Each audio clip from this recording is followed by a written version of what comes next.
Ovation du public pour Nicolas Genebrier qui s'impose cet après-midi. Content de cette victoire, je la voulais.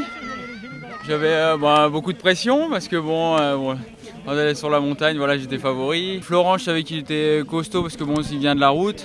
Après, je connaissais pas le circuit, donc je savais pas comment il allait être dessus. Donc au début, j'ai laissé faire. Puis après le passage des planches, Maxime Roger a fait une faute, donc du coup, je me suis retrouvé devant. Puis j'ai essayé d'accélérer un petit peu, j'ai vu que j'ai fait tout de suite le trou. Donc j'ai pris mon rythme jusqu'au bout et après je voyais que je creusais, donc j'ai continué à mon rythme sans faire de faute. C'est vrai que c'est une bonne journée, c'est ma fête, donc ça tombe bien. Champion d'Auvergne, j'ai jamais été champion d'Auvergne en plus en senior. J'ai été champion d'Auvergne en cadet, junior, espoir. Donc c'est sûr que ça a toujours un titre à prendre, quoi.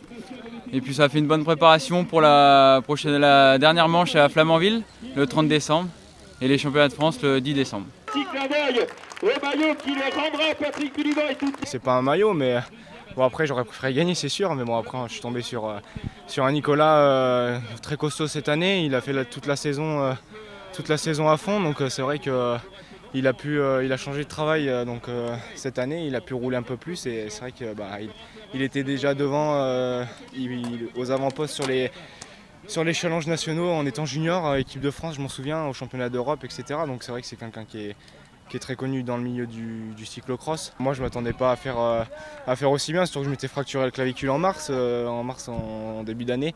Donc c'est vrai qu'après de revenir ça a été difficile, mais ça a été un mal pour un bien vu qu'après j'ai enchaîné quand même pas mal de belles performances.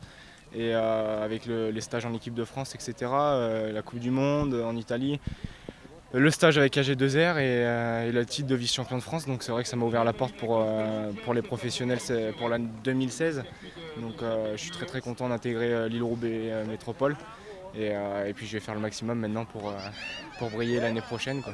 T'as vu toucher ton maillot là, Team Pro, Imo Nicolas Roux, un petit passement au cœur. Oui, bien sûr, ça fait 4 ans que je suis dans l'équipe depuis la création. Donc c'est vrai que j'ai passé 4 belles années auprès de Nicolas, Patrick Bulidon, ainsi que Jean-Philippe Duraca et Nicolas Chadefaux. C'est vrai que c'est Nicolas à la base Chadefaux qui m'a appris à courir sur route vu que moi je venais du VTT. Et c'est vrai que ça fait quelque chose de partir un peu de ce club. Mais je suis très content d'avoir fait mes 4 années là-bas et d'avoir progressé au fur et à mesure du temps. Et puis maintenant c'est une juste récompense pour eux. D'une, de participer à ce championnat d'Auvergne et de deux, de saluer un peu l'équipe, d'où le signe que j'ai fait en fait à l'arrivée.